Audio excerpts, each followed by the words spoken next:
নমস্কার বন্ধুরা, চর্চাতে স্বাগত একটা নতুন ভিডিও নিয়ে। থাম্বনেল দেখেই বুঝতে পেরেছেন কি নিয়ে ভিডিওটা। Mutual fund versus index fund club versus ETF. বন্ধুরা, যখন আপনারা স্টক মার্কেটে ইনভেস্টিং জার্নি শুরু করতে চলেছেন অ্যাজ এ বিগিনার, আপনারা মার্কেটে তিনটে tool mutual fund, index fund, ETF আপনারা দেখতে পাচ্ছেন। এখন মুশকিল হচ্ছে এই তিনটে টুলই খুবই সিমিলার, ভেরি মাচ সিমিলার। তাহলে এখন আপনারা কোন টুলটা ব্যবহার করবেন ইনভেস্টিং জার্নিংয়ের জন্য, তো এটা বুঝবেন কি করে? তার জন্যেই আমার এই ভিডিও। চলুন আমরা এই ভিডিওতে ডিটেল আলোচনা করব এই ফান্ডগুলো সম্বন্ধে এবং এদের ডিফারেন্স কি আছে এই টুলগুলোর মধ্যে সেইগুলোও জানব। চলুন শুরু করা যাক। তাহলে মিউচুয়াল ফান্ড কি বোঝা যাক। মিউচুয়াল ফান্ড হলো, ধরুন আপনি আরো অনেকে মিলে ইনভেস্টমেন্ট করলেন, একটা ফান্ড, পুল অফ ফান্ড তৈরি করলেন বা ফান্ড রেজ করলেন, করে একটা অ্যাসেট ম্যানেজমেন্ট কোম্পানি থাকে, সেই অ্যাসেট ম্যানেজমেন্ট কোম্পানিকে দিলেন। এই অ্যাসেট ম্যানেজমেন্ট কোম্পানি এই ফান্ডটাকে নিয়ে সিকিউরিটিজ, বিভিন্ন সিকিউরিটিজে যেমন স্টক, বন্ড বা কমোডিটি মার্কেটে বাই সেল করলো, করে একটা লাভ জেনারেট করলো বা একটা রিটার্ন জেনারেট করলো, এবং সেই রিটার্নটার একটা পার্সেন্টেজ আপনার কাছে পৌঁছলো। মোদ্দা কথা হলো যে ইনভেস্টার, প্রচুর ইনভেস্টার আছে, ইনভেস্টাররা মিলে একটা fund, pool of fund asset management কোম্পানিকে দিল। অ্যাসেট ম্যানেজমেন্ট কোম্পানি সেগুলো সিকিউরিটিজে ইনভেস্ট করলো, ইনভেস্ট করে রিটার্ন জেনারেট করলো, যে সেই রিটার্নটা আপনি পেলেন। সেটাই হলো মিউচুয়াল ফান্ড। মিউচুয়াল কথার মানেটা হচ্ছে কমন। এটা থেকে বোঝা যাচ্ছে যে একটা কমন ফান্ড, মানে অনেকে মিলে তৈরি করা একটা ফান্ডকে অ্যাসেট ম্যানেজমেন্ট কোম্পানিতে যে ফান্ড ম্যানেজাররা আছে তারা বিভিন্ন রিসার্চ করে এই সিকিউরিটিজ, বিভিন্ন রকমের সিকিউরিটিজে ইনভেস্টমেন্ট করছে, করে একটা রিটার্ন জেনারেট করছে। এখন ভারতবর্ষের ক্ষেত্রে চিত্রটা হলো ম্যাক্সিমাম 70% থেকে 80% অবধি মিউচুয়াল ফান্ডই হচ্ছে অ্যাক্টিভ ফান্ড। তাহলে এক মিউচুয়াল ফান্ড কত রকমের দেখা যাচ্ছে, অ্যাক্টিভ ফান্ড আর প্যাসিভ ফান্ড। এখন অ্যাক্টিভ ফান্ডটা কি? অ্যাক্টিভ ফান্ডে ফান্ড ম্যানেজার, এই ধরনের ফান্ডে ফান্ড ম্যানেজাররাই অ্যাক্টিভ থাকে, তারাই ডিসাইড করে কোন স্টক কিনবে, কি রিলায়েন্স কিনবে, কি এইচডিএফসি কিনবে, কি এসবিআই কিনবে, কি টাটা মোটরস কিনবে, কখন কিনবে, কত পরিমাণ কিনবে, ফান্ডের কত পার্সেন্টেজ ওয়েটেজ এইচডিএফসি কে দেবে, সমস্ত কিছু ডিসিশন এই ফান্ড ম্যানেজাররা নেয়, এবং তা থেকে যে রিটার্ন জেনারেট হয় সেটা আপনারা পান। এটা হচ্ছে অ্যাক্টিভ ফান্ড। প্যাসিভ ফান্ডে কি? প্যাসিভ ফান্ডে ফান্ড ম্যানেজার অ্যাক্টিভ থাকে না। তো সেটা কিভাবে হয় সেটা আমরা দেখব, এবং অ্যাকচুয়ালি আমি বলে নিই, প্যাসিভ ফান্ড, ইন্ডেক্স ফান্ড আর ইটিএফ ফান্ডে ভাগ করা যায়। আর এই দেখুন, এইখানে আমাদের ভারতবর্ষের বিভিন্ন সাল থেকে এই গ্রাফটা দেয়া আছে। অ্যাক্টিভ ফান্ড কত পরিমাণ ইনভেস্টেড হচ্ছে আর প্যাসিভ ফান্ড কত পরিমাণ। ইয়েলোটা প্যাসিভ, খুবই কম। তো এবার আমরা চলে যাই ইন্ডেক্স ফান্ড কি। ইন্ডেক্স ফান্ড হলো সাধারণত সেই ফান্ড যেটা আমাদের মার্কেটে যেসব ইন্ডেক্স আছে, যেমন Nifty 50, Sensex, bank Nifty, Nifty next 50, এরকম বিভিন্ন যে ইন্ডেক্স আছে সেইগুলোকে ট্র্যাক করে। ট্র্যাক করে মানে কি? এই ফান্ড অ্যাকচুয়ালি পার্টিকুলার কোনো ইন্ডেক্সকে ট্র্যাক করে হচ্ছে, ধরুন একটা ইন্ডেক্স নিফটি 50, তাতে 50টা স্টক আছে, সেন্সেক্সে 30খানা স্টক আছে, প্রত্যেকটা স্টকের একটা করে ওয়েটেজ থাকে সেই ইন্ডেক্সে। সেই অনুযায়ী এই ফান্ডটাকে ইনভেস্টেড করবে। যেমন ধরুন নিফটি 50তে এইচডিএফসি ধরুন 11.8% ওয়েটেজ আছে, কি এখন বোধহয় 26% ওয়েটেজ আছে। যাই হোক, যে পার্সেন্টেজে ওয়েটেজ থাকে, তো আপনার ফান্ডের 26% অ্যামাউন্ট এই এইচডিএফসি শেয়ারে ইনভেস্টেড হয়ে যাবে অটোমেটিক। তাহলে কি হচ্ছে, ইন্ডেক্সকে খুব ক্লোজলি, মানে ধরুন যে 50টা স্টক যেভাবে আছে সেই রেশিওতেই যদি ইনভেস্টমেন্ট হয়, নিফটি ফিফটি যখন বাড়বে আপনার ফান্ডের ভ্যালুও বাড়বে, নিফটি ফিফটি যখন কমবে আপনার ফান্ডের ভ্যালুও কমবে। তার মানে কি, একটা ইন্ডেক্সকে পুরোপুরি ট্র্যাক করছে এই ইন্ডেক্স ফান্ড। তাহলে ইটিএফ কি? ইটিএফ ইন্ডেক্স ফান্ডের মতনই সিমিলার, কিন্তু এটা এক্সচেঞ্জে ট্রেডেবল। ইটিএফ এর ফুল ফর্মই হচ্ছে এক্সচেঞ্জ ট্রেডেবল ফান্ড। যে ফান্ডটা আপনি ট্রেড করতে পারছেন, তার মানে কি, আপনার একটা ডিম্যাট অ্যাকাউন্ট লাগবে এবং আপনি যেমন স্টক কেনেন, বাই করেন, সেল করেন, সেরকম এই ফান্ডটাকে বাইও করা যায়, সেলও করা যায়। তাহলে এই আগের যে দুটো ফান্ড সম্বন্ধে বললাম, মিউচুয়াল ফান্ড বা ইন্ডেক্স ফান্ড, অ্যাক্টিভ ফান্ড বা ইন্ডেক্স ফান্ড, তার সঙ্গে পার্থক্যটা কি, এইগুলো কিন্তু কেনা যায় না এরকম ভাবে, যখন খুশি তখন কেনা যায় না। এরা আপনার এএমসি থাকে, মানে অ্যাসেট ম্যানেজমেন্ট কোম্পানি ডিসাইড করে তা কোন তারিখে কিনবে, কি করবে না করবে, কিন্তু এক্ষেত্রে আপনি নিজেই ডিসিশন নিচ্ছেন কখন কিনবেন। এদের পজিটিভ দিক একটাই হলো, তাহলে কি, যে ধরুন ইন্টারডেতে নিফটি ফিফটি 2% ডাউন যাচ্ছে এখন, পরে আবার ওই দিনে ইন্টারডেতেই বাড়লো, তো ওই ডাউন লেভেলে যদি আপনি কিনতে পারেন বা ধরতে পারেন ইটিএফ, তাহলে কি হবে, আপনার ওই প্রফিটটা আপনি পাবেন। তো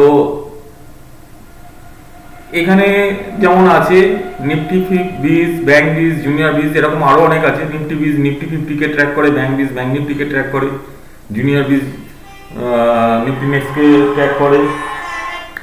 তো এই ধরনের ফান্ডে আপনি ইনভেস্ট করলে আপনাকে ম্যানুয়ালি ট্রেড করতে হবে, মানে আপনাকে একটা ডিম্যাট থাকতে হবে এবং সেইভাবে ট্রেড করতে হবে। আরো একটা কি, দেখুন অ্যাক্টিভ ফান্ডে আপনার ফান্ড ম্যানেজাররা রিসার্চ করে ইনভেস্ট করে, ফলে এক্সপেন্স রেশিও যেটা আছে অ্যাক্টিভ মিউচুয়াল ফান্ডে বেশি, কারণ তার একটা কস্ট আছে, ফান্ড ম্যানেজারদের একটা কস্ট আছে, রিসার্চের একটা কস্ট আছে, কিন্তু ইন্ডেক্স ফান্ডে তার তুলনায় কম। ইটিএফ এর নেই, কিন্তু ইটিএফ এ একটা হিডেন চার্জেস আছে। কি চার্জেস? সেটা হচ্ছে আপনার যেহেতু ডিম্যাটের থ্রু দিয়ে করতে হবে, তাহলে আপনার ব্রোকারেজ চার্জ আছে, এসটিটি লাগবে, short term capital gain, long term capital gain, এইসব বিভিন্ন ধরনের ট্যাক্স আছে, সেইগুলো লাগবে। তো তুল্য মূল্য বিচার করলে যদি আপনার ডিসকাউন্টেড ব্রোকার হয়, তাহলে কিন্তু এটা অনেকটাই কম লাগে। তো এখন সাম আপ করতে গেলে 3টে ফান্ড নিয়ে আমরা একটা টেবিল করেছি, সেইটাতে তুলমূল্য বিচার এবার করব। এখানে দেখুন টেবিলে 3টে আছে, নর্মাল ফান্ড মানে active normal fund, index fund, ETF. Normal ফান্ডে ম্যানেজমেন্ট অ্যাক্টিভ। আচ্ছা, ম্যানেজমেন্ট বলতে ফান্ড ম্যানেজার এখানে বোঝাচ্ছে। ফান্ড ম্যানেজার এখানে অ্যাক্টিভ, ইন্ডেক্স ফান্ড ইটিএফ এ প্যাসিভ। রিটার্নস লোয়ার, সাধারণত দেখা গেছে 7 থেকে 10 বছর যদি আপনার নর্মাল ফান্ডে খাটে ফান্ড, তাহলে এরা ইন্ডেক্সকে বিট করতে পারে না। এরা যে বেঞ্চমার্ক ইন্ডেক্স রেডি করে, সেই বেঞ্চমার্ক ইন্ডেক্সকেও ব্রেক করতে পারে না।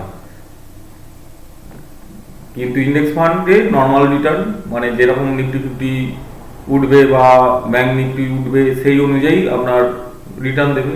ইটিএফ এ আপনি যেমনভাবে ম্যানুয়াল ট্রেড করতে পারবেন সেরকম পাবেন। এক্সপেন্স রেশিও, নর্মাল ফান্ডের ক্ষেত্রে আপনার ফান্ডের 1 থেকে 2% এক্সপেন্স রেশিওতে চলে যায়। ইন্ডেক্স ফান্ডের ক্ষেত্রে 0.1 থেকে 0.5%,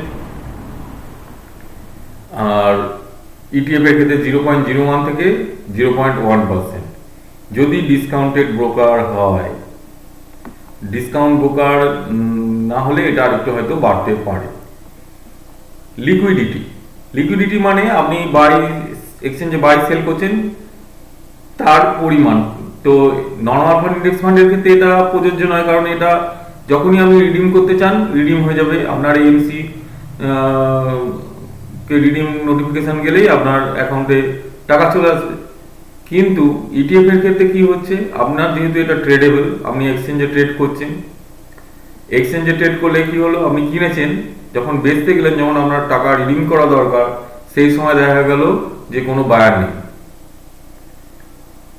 কিন্তু ভারতবর্ষের এখন যা সিনারিও, তাতে এটা হওয়ার সম্ভাবনা প্রায় নেই বললেই চলে। লিকুইডিটি এখন ভালোই আছে ইটিএফ এ, ফলে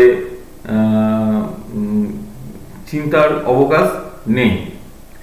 অ্যালোকেশন নর্মাল ফান্ডের ক্ষেত্রে কি হয়, ন্যাপ ক্যালকুলেট হয় এন্ড অফ ডেতে। যেদিন ধরুন একদিন ইন্টারডেতে নিফটি ফিফটির যে মুভমেন্টটা হলো, ধরুন খুললো গ্যাপ আপ, খুলে 2% 2.5% ডাউন হয়ে আবার সেকেন্ড হাফে রিকভার করে আবার যে রেঞ্জে খুলেছিল সেই রেঞ্জেই ক্লোজ হলো, তাহলে ন্যাবের পরিবর্তন কিছুই হবে না। ইও ডিতে মানে এন্ড অফ ডেতে একই জায়গায় ক্লোজ হয়েছে। ইন্ডেক্স ফান্ডের ক্ষেত্রেও তাই, কিন্তু ইটিএফ এর ক্ষেত্রে রিয়েল টাইম ন্যাব, মানে আপনি যেই সময়ে ইটিএফটা কিনছেন সেই সময়কার ন্যাব অনুযায়ী ক্যালকুলেট হবে।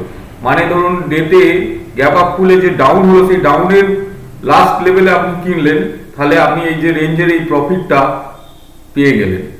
এটা ইটিএফ এর পজিটিভ দিক।